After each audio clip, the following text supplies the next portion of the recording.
motivasi dan inspirasi. Baiklah, kita masuki program Mutiara Pagi edisi hari ini. Saya sampaikan kembali tema kita tentang hidayah dan juga ciri-ciri orang yang selalu mendapatkan hidayah Allah Subhanahu wa taala. Bersama Ustadz Fatwa Roja SAG MPD pendengar dari pimpinan daerah Muhammadiyah Tuban. Dan untuk Anda yang ingin mengetahui bagaimana keadaan studio begitu ya, supaya tidak terdengar suaranya saja, Anda bisa bergabung di live Instagram kami yang saat ini sedang berlangsung, yaitu di @RRI_Tuban. Karena narasumber kami sudah hadir di studio, kita akan sapa terlebih dahulu. Assalamualaikum Ustaz. Waalaikumsalam warahmatullahi wabarakatuh. Ustaz, terima kasih atas kesediaannya untuk hadir di studio RRI Tuban kembali untuk memberikan kajian Islam dan juga beberapa informasi supaya pendengar Tuban ini semakin takwa, semakin semangat beribadah begitu. Amin. Dan pagi hari ini Ustaz, sesuai dengan tema kita begitu, sebelum memasuki mukadimah ataupun juga materi yang akan disampaikan, boleh pagi hari ini disapa terlebih dahulu pendengar RRI Tuban, Ustaz. Kami silakan. Assalamualaikum warahmatullahi wabarakatuh. Selamat pagi untuk kita semuanya, para pendengar RRI Tuban yang senantiasa dicintai oleh Allah Subhanahu wa taala. Mudah-mudahan kita semuanya dalam kondisi sehat, dalam kondisi apapun kita tetap semangat, dan mudah-mudahan kita selalu mendapatkan bimbingan dari Allah Subhanahu wa taala dalam melakukan setiap aktivitas, kegiatan dan pekerjaan seharian kita. Mudah-mudahan apa yang kita lakukan senantiasa menjadi keberhasilan dan keberuntungan bagi kehidupan kita semuanya. Baik, terima kasih Ustaz. Pendengar Mutiara Pagi hingga nanti menjelang pukul 6 waktu Indonesia Barat. Kembali saya sampaikan, jika Anda ingin bertanya, sampaikan saja di line telepon kami 0356883456. Bisa juga via WhatsApp kami di 089637693860 dengan tema hidayah dan juga ciri-ciri orang yang selalu mendapatkan hidayah Allah Subhanahu wa taala. Ustaz, kami persilakan untuk menyampaikan materinya atau mukadimahnya terlebih dahulu sebelum nanti kita berinteraksi dengan pendengar di pagi hari ini. Kami silakan. Terima kasih. Assalamualaikum warahmatullahi wabarakatuh. Innal hamdalillah nahmaduhu wa nasta'inuhu wa nastaghfiruh wa na'udzu billahi min shururi anfusina wa min sayyiati a'malina.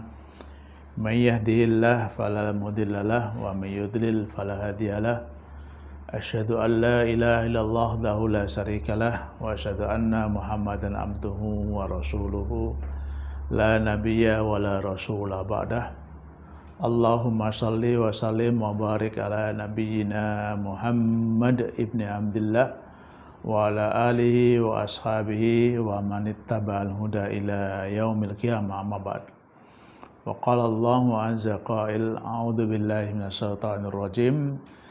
Bismillahirrahmanirrahim. Ya ayyuhalladzina amanu taqullaha haqqa tuqatih wa la tamutunna illa wa antum muslimun. Ma'asyiral muslimin, para pendengar jamaah yang dimuliakan oleh Allah Subhanahu wa taala. Di kesempatan pagi hari ini, marilah kita selalu bersyukur kepada Allah Subhanahu wa taala karena kita masih ditakdirkan oleh Allah menjadi orang-orang yang beriman dan orang-orang yang bertakwa kepada Allah Subhanahu wa taala. Dua nikmat yang tentu tidak bisa diukur dengan apa saja yang kita miliki saat ini. Karena dengan iman, maka manusia memiliki keyakinan, memiliki kemantapan di dalam memandang apa seharusnya yang harus dilakukan. Takwa adalah realisasi daripada keimanan yang kita miliki. Maka seharusnya seseorang yang beriman itu adalah orang-orang yang bertakwa. Orang-orang yang beriman dan bertakwa itu selalu berusaha menjaga hidupnya agar membiasakan diri untuk kemanfaatan. Kemanfaatan hidupnya, kemanfaatan bagi dirinya, dan kemanfaatan bagi orang-orang yang ada di sekitarnya. Ada sebuah hadis yang diriwayatkan oleh Abu Hurairah radhiyallahu an. Hadis ini riwayat Tirmidzi. Hadis ini dinilai sahih oleh beberapa ahli hadis. Nabi SAW bersabda, min husni islamil mar'i tarkuhu ma la ya'ni. Nah, di sini pendek tapi maknanya luar biasa.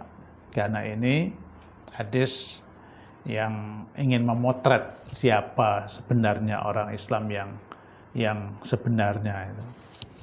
Orang Islam yang sebenarnya adalah orang Islam yang senantiasa menampakkan kebaikan. Min husni islamil mar'i. Tanda kebaikan keislaman seseorang. Berarti seseorang itu harus memiliki tanda-tanda ini kalau dia mau disebut sebagai orang Islam yang baik. Di antara cirinya yang sangat sederhana adalah tarkuhu ma la ya'ni, yaitu mampu meninggalkan hal-hal yang tidak bermanfaat di dalam hidup. Para pendengar yang dimuliakan oleh Allah Subhanahu wa taala. Mengapa hadis ini saya jadikan sebagai pengantar di dalam kita memahami tentang hidayah dan fungsinya serta pengaruh dalam kehidupan kita sehari-hari.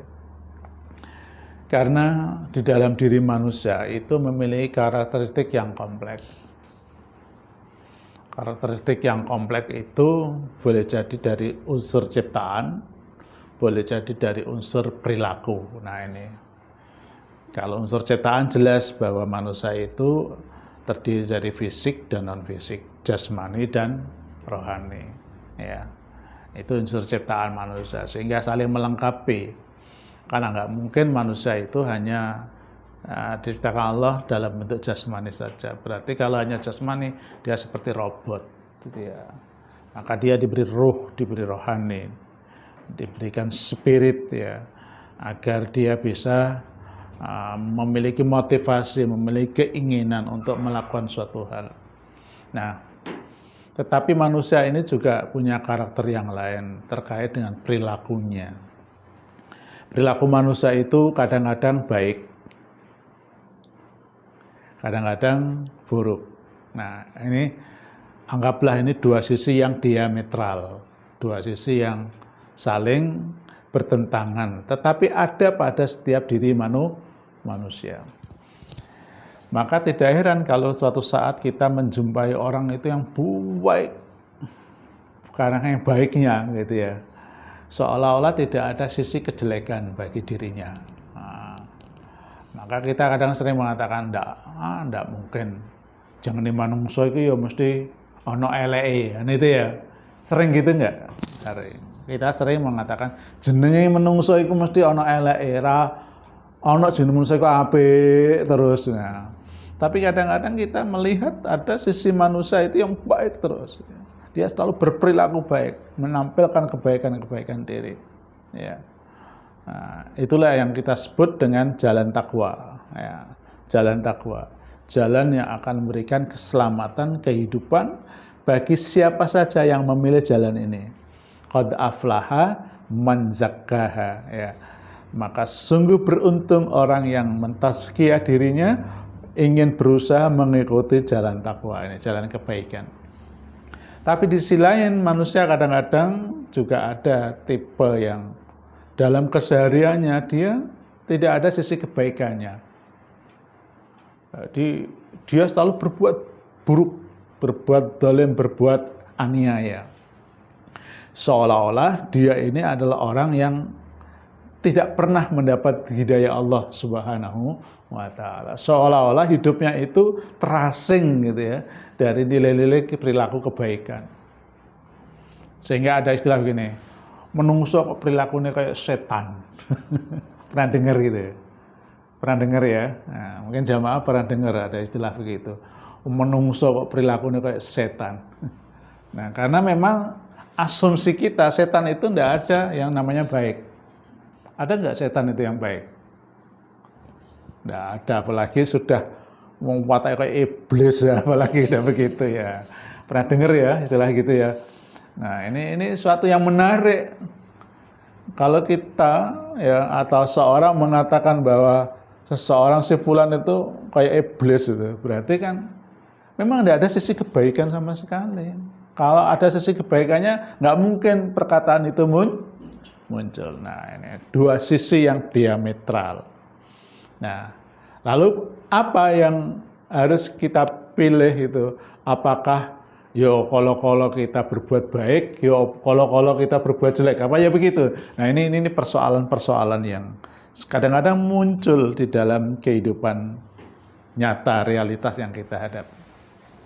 Para pendengar yang dimuliakan Allah, perilaku keburukan manusia yang muncul di dalam realita hidup ini, ya, kalau itu dilakukan dengan secara sengaja dan terang-terangan, maka boleh jadi akan mematikan 3 fungsi yang ada pada diri manusia. Yang ini berbahayanya. Jadi bahayanya manusia itu kalau sudah terjebak kepada perilaku-perilaku yang menyimpang, atau dalam bahasa tarbiyahnya itu namanya inhirafat. Ya. Inhirafat itu ada penyimpangan-penyimpangan, baik penyimpangan perilaku, penyimpangan cara berpikir, dan penyimpangan cara mensikapi sesuatu. Ya. Nah, jika itu ada pada setiap diri manusia, maka dia akan mematikan 3 fungsi yang ada pada diri manusia. Karena 3 fungsi ini nanti yang akan menuntun jalan kita ini menjadi orang baik atau menjadi orang buruk. 3 fungsi itu, yang pertama adalah hati, yang kedua adalah telinga, dan yang ketiga adalah penglihatan. Di dalam ayat Al-Quran, ya, Allah sebut di dalam surat Al-Jasiyah, tapi sebetulnya ayat ini banyak yang terkait dengan ini. Untuk menggambarkan seseorang ketika 3 fungsi itu sudah tidak berfungsi, maka apa yang kita lihat dan yang kita nampak di dalam perilaku keseharian seorang. Bahkan kadang-kadang yang kita menjadi prihatin itu ya, perilaku yang menyimpang itu sudah menjadi lifestyle. Apa lifestyle itu ya? Gaya anak sekarang itu namanya gaya hidup. Gaya hidup yang nggak mau tahu tentang aturan-aturan agama, tentang kebaikan, tentang etika, tentang ya hal-hal yang menjadikan dia untuk bisa bertakwa kepada Allah Subhanahu wa taala. Yang ada pada dirinya adalah bahwa saat ini dia melakukan suatu perbuatan dan perbuatan itu dianggap baik baginya. Karena apa? Karena sudah terkunci 3 fungsi. Yang pertama adalah hati, yang kedua adalah telinga, dan yang ketiga adalah penglihatan. Di dalam surat Al-Jasiyah ayat 23 Allah berfirman, A'udzubillahi minasyaitonirrajim. Afara'aita. Nah, ayat ini menggunakan kata-kata afara'aita. Berarti apa? Kita dituntut oleh Allah untuk terus memahami dan melihat serta mengantisipasi. Bukan begitu caranya. Jadi caranya bukan begini. Oh, ayat ini kan hanya informasi saja, tapi bukan. Kalau Allah sudah mengatakan afara'aita, apakah kamu pernah melihat? Nah, apa hanya delok tok? Kan enggak. Berarti kita disuruh mempelajari terus mengambil pelajaran, kan begitu. Manittakhadha ilahahu hawahu, yaitu sebagian orang. Kenapa saya sebut sebagian orang? Karena tidak semuanya orang seperti itu. Nah, sebagian orang yang menjadikan hawa nafsunya itu sebagai ilahun, sebagai ilah. Ilah itu sering kita pahami adalah makna sederhananya Tuhan. Karena ada kata-kata la ilaha illallah, tidak ada ilah, sering kita pahami Tuhan ya, illallah kecuali Allah. Tapi ada sebagian orang yang menjadikan hawa nafsunya itu sebagai ilah, sebagai ilah. Kalau kita artikan ilah itu Tuhan, ada sebagian orang menjadikan hawa nafsu itu sebagai Tuhan. Tuhan itu apa? Tuhan itu sesuatu yang dicenderungi, sesuatu yang disenangi, sesuatu yang ditaati, sesuatu yang kita tidak bisa lepas kecuali bergantung dengan sesuatu itu. Itu ilah. Nah, sekarang apa yang kita menjadikan ilah itu? Kalau hawa nafsunya, maka berarti manusia tidak bisa lepas hidupnya kalau tidak bergantung dengan hawa nafsunya. Kalau sudah seperti itu, gambarannya. Wa adallallahu ala ilmin. Maka ilmu-ilmu yang dia miliki tidak lagi berfungsi. Gelar S1, gelar S2, gelar S3 itu hanya tumpukan gelar saja. Tidak ada bedanya orang tamatan SD, perilakunya podo ae. Lah wong pinter kok saiki ya perilakunya ya podo mbek wong sing enggak pernah sekolah toh ya.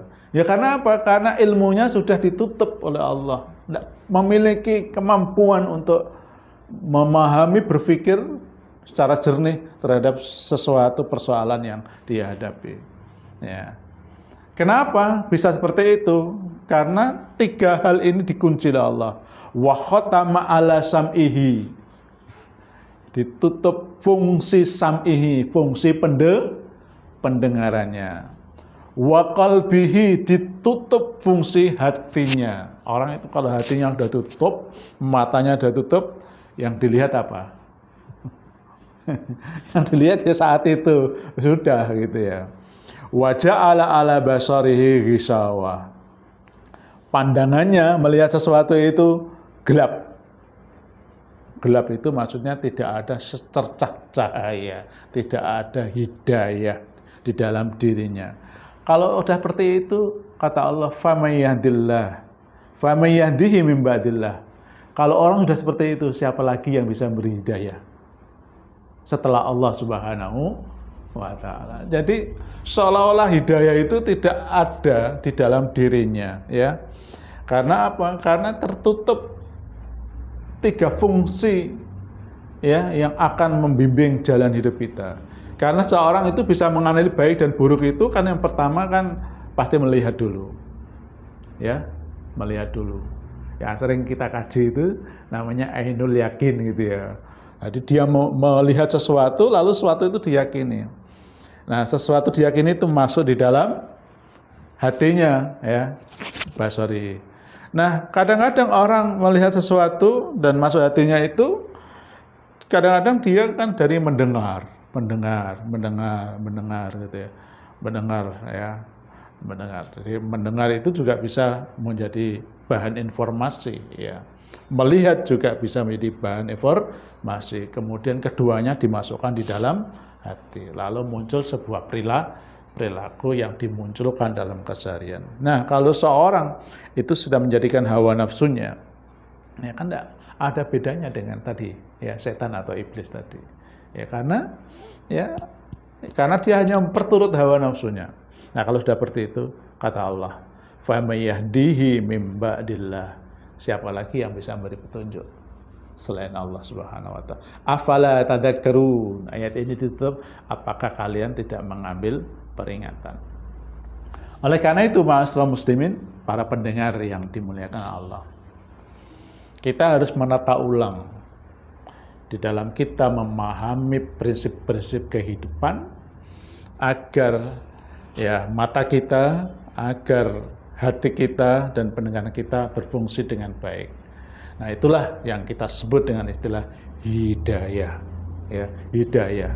Hidayah itu adalah kemampuan seseorang untuk melihat sesuatu, apakah sesuatu itu baik dan benar. Di dalam surat Al-Isra ayat 15, Allah Subhanahu wa ta'ala berfirman, "Man ihtada," barang siapa yang memperoleh petunjuk, fa innama yahtadi li nafsih, maka sesungguhnya, ya, faidah atau petunjuk itu untuk diri sendiri. Jadi hidayah atau petunjuk itu, ya, itu sebenarnya untuk membantu kita secara pribadi untuk melihat sesuatu itu baik atau tidak, pantas atau tidak pantas. Wa man dhalla fa innama yadhillu 'alaiha. Tapi barang siapa yang sesat, maksudnya tidak mau menjadikan petunjuk ini sebagai peta jalan bagi hidupnya, maka hidupnya akan tersesat selama-lamanya. Ma'asyiral muslimin yang dimuliakan oleh Allah. Lalu apa sih hidayah itu? Nanti sebelum kita akan bahas tentang ciri-ciri orang yang mendapat hidayah. Hidayah itu dalam pandangan Syekh Rasyid Ridho di dalam kitab tafsirnya Al-Manar, dia menyampaikan bahwa hidayah itu adalah ad-dalalah. Ad-dalalah itu bahasa sederhananya itu mapping. Mapping itu apa ya? Mapping itu kotak-kotak. Ya. Jadi kalau rumah ini sudah di mapping gitu, kita sudah tahu, oh ini ruang tamu, oh ini ruang penyiaran, oh ini ruang istirahat. Itu map. Sudah di mapping. Jadi orang masuk itu udah tahu kemana dia harus duduk, kemana dia harus melakukan aktivitas. Jadi hidayah itu adalah mapping, bil lutfi, tapi halus. Halus itu maksudnya tidak semua orang gitu ya mampu menangkapnya, karena memang masuknya halus sekali ya. Tidak bisa kita mengajak seseorang itu dengan kasar. Misalnya gini ya, ada orang yang bermaksiat, langsung jenengan pukul biar berhenti. Belum tentu dia nanti berhenti. Dia akan melawan dulu ya. Melawan dulu, kalau perlu dia akan melakukan reaksi balik. Kemudian justru kita yang nyodoh itu akan dihantam balik. Ya. Atau gini aja lah, jangan tahu orang mabuk ya. Kalau jangan tegur langsung gimana itu? Bahaya enggak? Bahaya. Nah, gitu. Makanya kalau ada orang mau biarkan mabuk. Nah, apa penyebabnya mabuk? Nah, ternyata mabuk minuman ini ya suatu saat diganti dengan yang lain, pelan-pelan pendekatannya, halus gitu ya, halus ya. Ya. Walaupun memang ketika ada kemungkaran harus dicegah gitu ya, tapi untuk seorang mendapat hidayah itu harus dengan cara yang halus, halus. Ya. Ad-dalalah bil lutfi. Hidayah itu adalah petunjuk atau mapping yang datangnya itu secara halus. Ala ma yasilu ilal matub, supaya yang diinginkan itu dapat dipenuhi, dapat tercapai, dapat menyampaikan apa yang seharusnya dia inginkan. Itu dalalah. Nah, itu petunjuk. Nah, itulah hidayah itu. Maka ketika Rasulullah SAW ya, melihat berbagai penyimpangan yang ada pada orang-orang kafir Quraisy saat itu, Rasulullah kan inginnya cepat gitu. Ini kondisi masyarakat Quraisy. Gimana ini cara merubahnya? Ya. Tapi apa yang dilakukan oleh Rasulullah SAW? Ya, Rasulullah SAW melakukan pendekatan personal, ya, yang sering kita sebut dengan door to door gitu ya. Gerakan-gerakan yang dilakukan oleh Nabi SAW, ya, itu tidak tiba-tiba langsung masif, ya.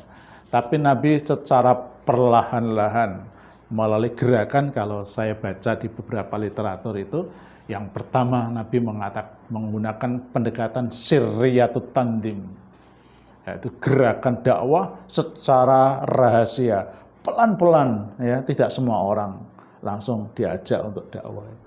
Ya, sesekali memang Nabi harus nampak gitu ya, mengatakan bahwa ini hak, ini batil. Tapi ketika mengajak seseorang yang sifatnya harus mendapat hidayah, maka dia pelan-pelan, personal, satu persatu dilakukan. Ini tantangan Majelis Tabligh. Jadi mengajak orang itu ya enak melalui YouTube gitu, ya kalau mau. Enak melalui Instagram gitu, enak melalui Facebook, ya nih mau. Padahal orang-orang yang dibuka YouTube-nya itu belum tentu YouTube kita, Instagram kita, Facebook kita. Nah, ini persoalannya. Jadi memang harus ada pendekatan personal. Maka Allah Subhanahu wa taala berfirman di dalam Al-Qur'an di surat Surah ayat 52. Allah berfirman, "Wa innaka latahdi ila siratim mustaqim." Engkau Muhammad tidak mudah untuk menunjukkan orang ke jalan yang lurus. Maka petunjuk itu ya adalah cara Allah untuk merubah perilaku seseorang, tapi caranya itu tidak tiba-tiba, tetapi melalui proses yang kadang-kadang panjang. Tapi ada juga orang itu yang mendapat hidayah itu cepat sekali ya. Nah, ya karena sudah langsung klik ya. Klik itu langsung dapat hidayah. Ma'asyiral muslimin, para pendengar yang dimuliakan oleh Allah Subhanahu wa taala. Kalau kita baca di beberapa literatur, ada macam-macam hidayah, ya, macam-macam hidayah. Dan ini ada pada setiap diri manusia, juga di selain ada, tidak ada pada manusia yang lain.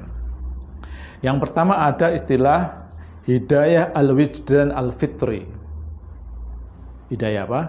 Hidayah al-wijdan, ya, al-fitri. Ini saya ambil istilah ini, nah, saya membaca di Tafsir Al-Munir, tafsirnya yang dikarang oleh dokter, ya, dokter siapa? Wahbah Al-Zuhaili, ya, yang sering dengan kaji setiap Sabtu itu, ya. Saya membaca di surah Al-Fatihah itu terkait dengan makna ihdinas siratal mustaqim, tunjukkan kami jalan yang lurus. Dia mengupas tentang bentuk-bentuk hidayah itu. Nah, di antaranya hidayah itu yang pertama adalah hidayah al-wijdan al-fitri, yaitu potensi naluriah, potensi lahir yang ada pada semua makhluk hidup, termasuk manusia, sejak dia diciptakan sampai meninggal dunia. Kira-kira begitu, ya. Nah, ini ada pada setiap diri manusia. Jadi hidayah al-wijdan itu adalah naluriah yang ditanamkan Allah Subhanahu wa taala kepada manusia agar dia bisa berinteraksi dengan kehidupan ini. Maka ada istilah gini, ya, life to survival, ya, life to survival. Tapi tidak cukup survival, tapi life, ya, need to struggle, nah, gitu, ya. Hidup itu untuk mempertahankan diri. Hidup itu untuk mempertahankan diri, ya, supaya tidak mati. Nah, supaya nggak mati harus apa? Ya, dia harus bertahan dengan kehidupan itu, apapun keadaannya. Maka makhluk hidup di dunia ini, apapun bentuknya makhluk hidup, dia akan berusaha untuk survival. Tapi ini baru dataran fisik, ya. Maka supaya dia bisa survival, dia harus struggle, kan, ya. Dia harus berjuang. Gimana mau bertahan hidup kalau tidak berjuang? Burung itu aja, ya, burung. Ada kawanan burung yang ada di dalam satu kawasan. Ketika ada makanan, itu sama-sama burungnya loh, ya. Dan sama-sama sejenisnya. Itu nek mangan piye? Raya-rayaan atau iki nggonku iku nggonmu. Raya-rayaan enggak? Pak Adi. Raya-rayaan enggak?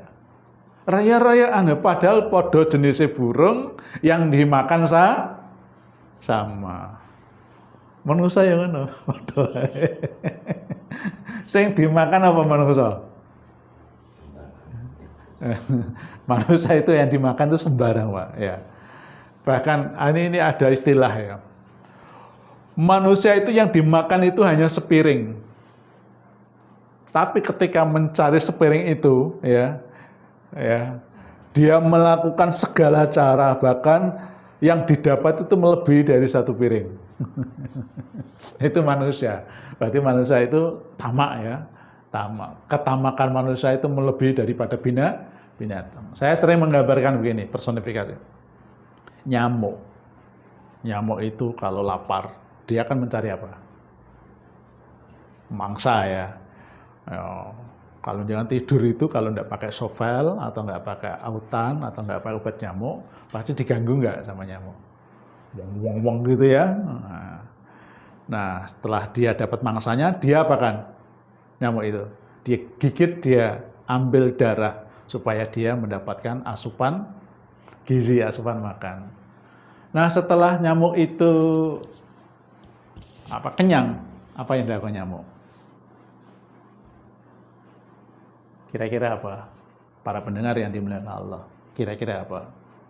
Nyamuk itu berhenti menempel setempat, dia tidak berubah, dia tidak bergeser sampai dia lapar lagi.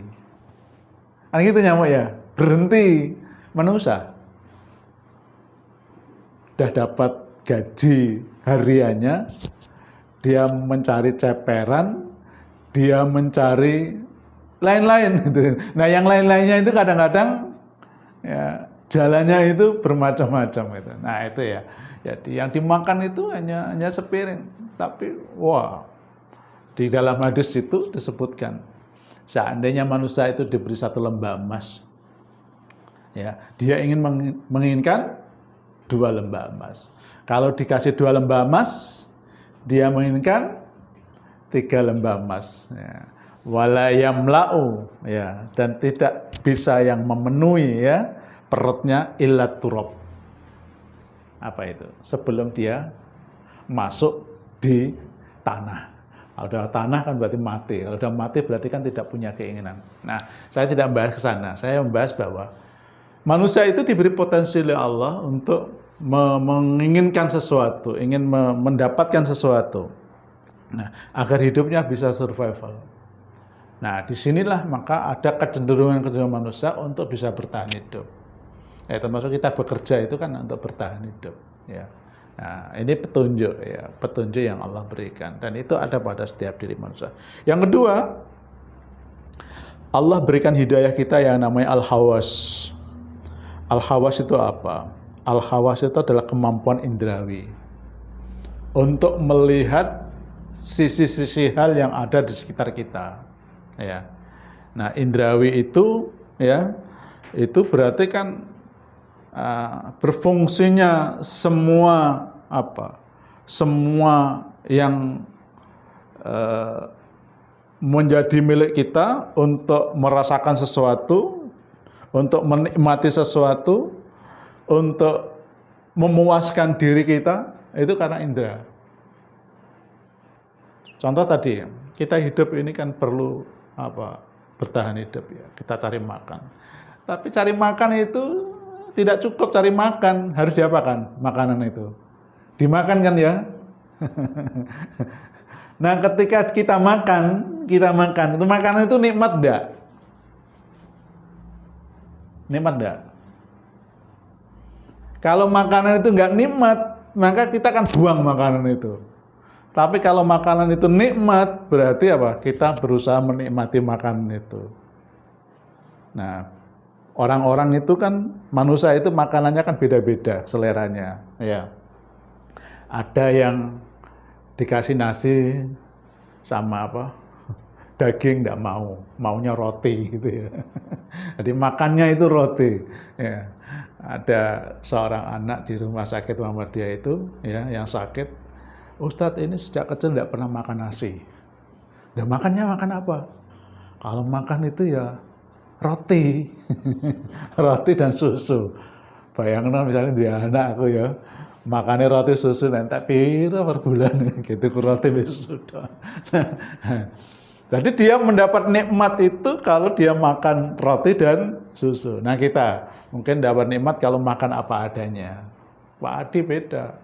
Nikmat itu makan kalau di Cafe Sultan gitu, ya.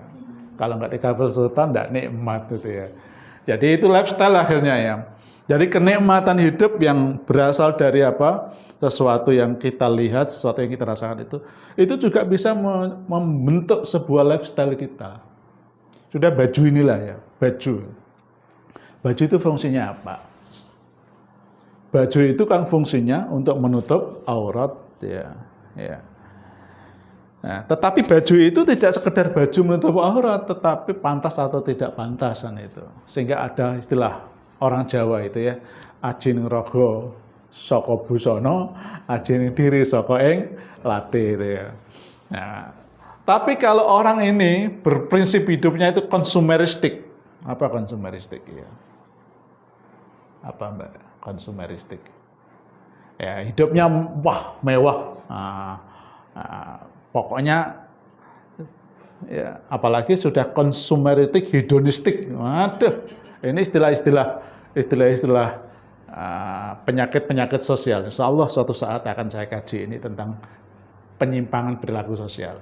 Nah, jadi konsumeristik, hedonistik, apalagi anak-anak muda itu. Nah, itu lifestyle-nya itu kan begitu. Beda anak-anak muda itu lifestyle-nya dengan orang-orang tua-tua. Orang-orang tua itu kan pakainya pokoknya biasa, kena gawe salat, iso iku bolak-balik pendino gitu, ya. Anak muda keluar begitu ganti, masuk rumah ganti gitu, ya. Pakaiannya searet-aret itu. Sepatunya 30, tase yang digawe fashion dhewe, gawe mantenan dhewe. Nah. Ini kan dari sesuatu yang dirasakan itu muncul lifestyle. Nah, ya, itu yang kedua. Yang ketiga adalah hidayatul aqli, yaitu hidayah akal. Nah, akal inilah lalu manusia bisa mencerna.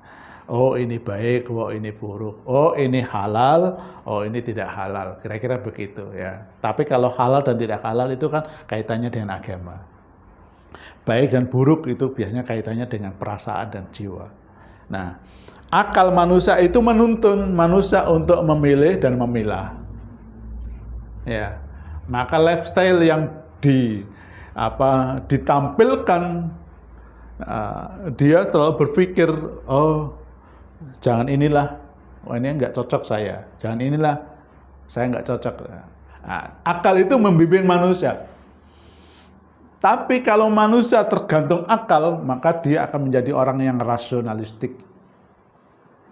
Titik-titik dipikir jeru, titik-titik dipikir jeru. Ya. Sampai golek jodoh itu ya, dipikir sih gitu. Sampai A sampai Z, ujung-ujungnya ora cocok. Nah, itu kalau terlalu rasional. Padahal kalau Islam membimbing kan begitu ya. Nah, supaya akal ini bisa tertuntun dengan baik, maka Allah memberikan hidayah yang terakhir, namanya hidayatuddin, yaitu hidayah terkait dengan agama. Jadi agama itu adalah cara Allah untuk membimbing. Yang pertama, kecenderungan manusia. Yang ketiga, apa yang dirasakan, yang dinikmati.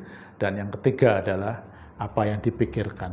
Nah, agama ini ya merupakan petunjuk Allah Subhanahu wa taala untuk memfilter semua hal yang ada dalam keseharian. Dr. Wahbah Zuhaili membagi hidayah agama itu dalam dua kategori. Yang pertama adalah hidayah dhilalah wal irsyadat. Agama itu dalam pengertian ini adalah cara Allah untuk menunjukkan jalan manusia. Nah, jalan itu diikuti atau tidak, nah, tergantung kita. Wa hadainahun najdain. Allah menunjukkan kita dua jalan. Kalau kamu ikut jalan takwa, maka hidupmu selamat. Kalau kamu mengikuti fujur, maka hidupmu akan celaka. Kan begitu, jalan. Ya. Maka kenapa kita terus memohon kepada Allah, ihdinas siratal mustaqim, ya Allah tunjukkan kami ke jalan yang lurus. Ya, karena agar hidup manusia itu selalu terbimbing. Tapi hidayah ini tidak boleh berhenti. Harus diapakan? Harus diwujudkan di dalam perilaku keseharian. Harus kita pilih, gitu kira-kira ya. Harus kita pilih. Nah, orang-orang yang bisa memilih hidayah yang Allah berikan, itulah yang disebut dengan hidayatut taufiq. Hidayatut taufiq, yaitu kemampuan manusia untuk mengamalkan apa yang Allah tunjukkan bagi hidup ini. Contoh misalnya, sederhananya, ini kita hari ini membahas hidayah dulu aja, insya Allah untuk pengaruh hidayah bagi kehidupan muslim di kesempatan yang datang. Contoh sederhananya begini, Allah berfirman, wa aqimus shalah wa atuz zakah. Dirikanlah salat dan tunaikan zakat. Itu hidayah Allah bagi orang-orang yang beriman. Orang yang beriman itu manakala dia mau mendirikan salat dan mau menunaikan zakat. Tapi berapa banyak orang yang beriman tidak mau salat? Berapa banyak orang yang beriman tidak mau membayar zakat? Karena hidayah ini berhenti pada dataran irsyad, ada petunjuk Allah. Maka taufik ini, ya, taufik ini lalu menjadikan kita, oh kalau itu berarti saya harus mengerjakan salat. Lalu dibuktikan dengan salat yang benar. Nah, inilah yang disebut dengan hidayatut taufik, yaitu suatu kekuatan yang Allah berikan pada manusia untuk mengamalkan agama ini dengan sungguh-sungguh terhadap apa yang dulu belum dia ketahui, lalu setelah dia mengetahui, kemudian diamalkan dalam kehidupan sehari-hari. Inilah yang disebut dengan hidayatut taufik. Mudah-mudahan hidayah-hidayah yang Allah berikan dalam kehidupan kita ini mampu menjadikan kita menjadi orang-orang yang lebih baik. Sehingga kita benar-benar sesuai dengan hadis yang saya baca tadi, min husni islamil mar'i tarkuhu ma la ya'ni. Ciri kebaikan Islam seseorang adalah punya kemampuan untuk meninggalkan sesuatu yang tidak bermanfaat. Siapa itu? Orang-orang yang mendapat hidayah itu taufik. Hadanallahu iyyakum ajmain. Nasrun minallah qarib wa basyiril mu'minin. Assalamualaikum warahmatullahi wabarakatuh. Waalaikumsalam warahmatullahi wabarakatuh. Luar biasa sekali pendengar pagi hari ini di program Mutiara Pagi.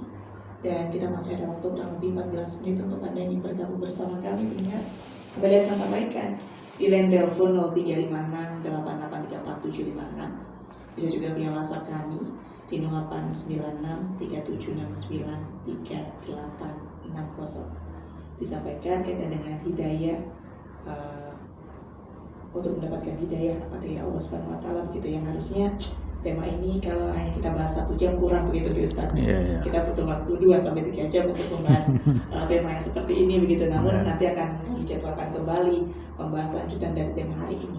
Sebelum lebih lanjut begitu Ustaz akan bacakan satu pertanyaan yang ada di WhatsApp kami. Pertanyaan yang masuk tanpa ada namanya, izin saya bacakan. Ustaz, tadi disampaikan kaitannya dengan baik dan juga buruk seseorang. Kadang ada orang yang merasa buruk tapi belum tentu itu buruk, begitupun juga yang dikatakan baik belum tentu itu baik menurut orang lain. Menyikapi hal seperti ini harus bagaimana Ustaz? Kalau kita, terima kasih atas pertanyaannya ya. Memang ini pertanyaan yang kadang-kadang menggelitik ya. Menggelitik kita karena kita dihadapkan sebuah realitas itu ya. Sebuah realitas di mana realitas itu masih pada dataran konsep ya. Sesuatu kita katakan baik tapi ternyata buruk, dan sesuatu yang buruk ternyata baik. Nah, ini kadang-kadang kan ada 2 sisi yang harus kita pahami. Sisi yang pertama adalah hakikat kebaikan dan keburukan itu, dan yang kedua adalah pemaknaan manusia terhadap baik dan buruk. Nah, nanti kajiannya juga panjang kalau kita melihat di beberapa hadis. Tapi setidaknya begini, kalau jangan baca di dalam hadis Nabi, apa yang baik itu? Nah, yang baik itu ya sesuatu yang menjadi kita tentram. Itma'anna qalbi. Ya. Jadi sesuatu yang baik itu manakala kita merasa tentram dengan apa? Dengan apa yang kita lakukan. Kalau orang melakukan sesuatu kok hatinya menolak ini ya. Maka sesuatu itu berarti bertentangan dengan apa? Bertentangan dengan fitrahnya, ya gitu. Dengan fitrahnya. Sesuatu kita lakukan itu ternyata berat.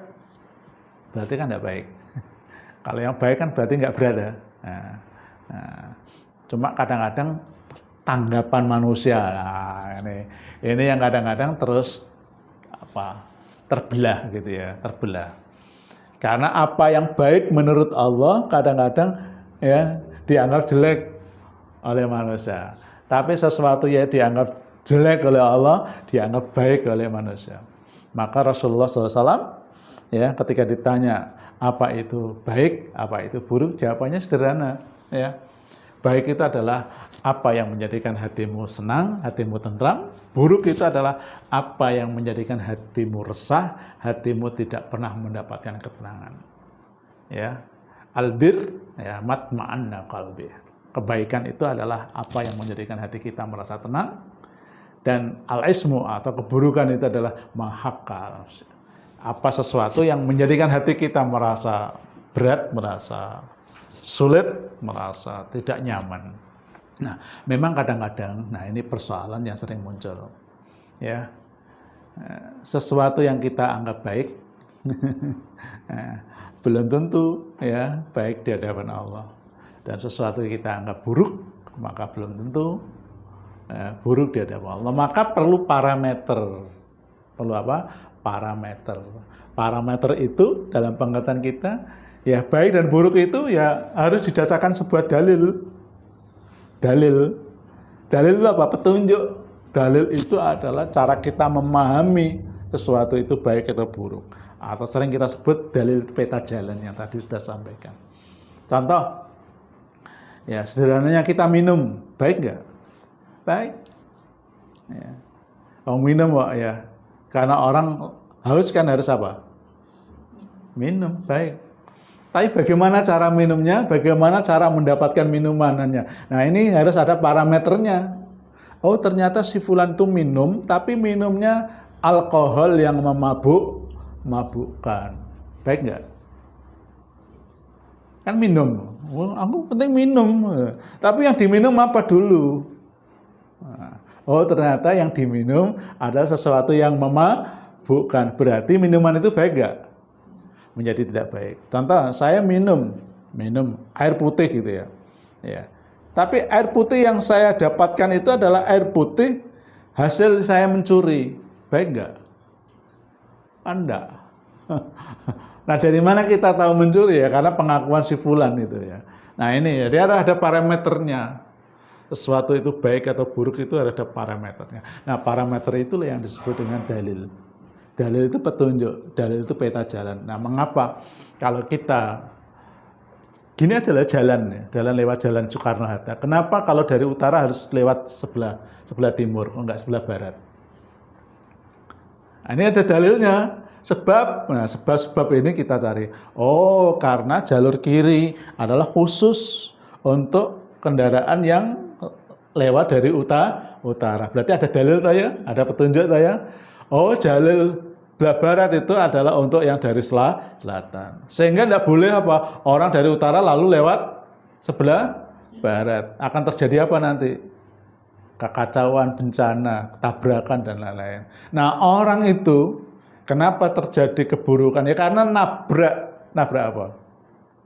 Nabrak dalil, nabrak petunjuk. Kalau agama namanya ya Quran dan Sunnah. Kalau dalam kehidupan sehari-hari ya ketetapan-ketetapan yang telah ditetapkan yang bisa menjadi al-maslahah, al-mursalah, kebaikan untuk semuanya. Nah, tapi sederhananya untuk menjadi baik dan tidak itu adalah cara Nabi melihat sesuatu yang kita lakukan, kita merasa tenang. Tetapi kalau sesuatu kita lakukan, kita merasa gundah gulana, merasa sedih, itulah sesuatu yang buruk. Saya kira itu. Baik, terima kasih. Terima kasih juga untuk pendengar yang sudah bertanya di pagi hari ini. Disampaikan Ustadz Fahru Roja bahwa memang ketika melakukan hal yang tenang dirasa itu baik begitu ya Ustadz. Baik, terima kasih.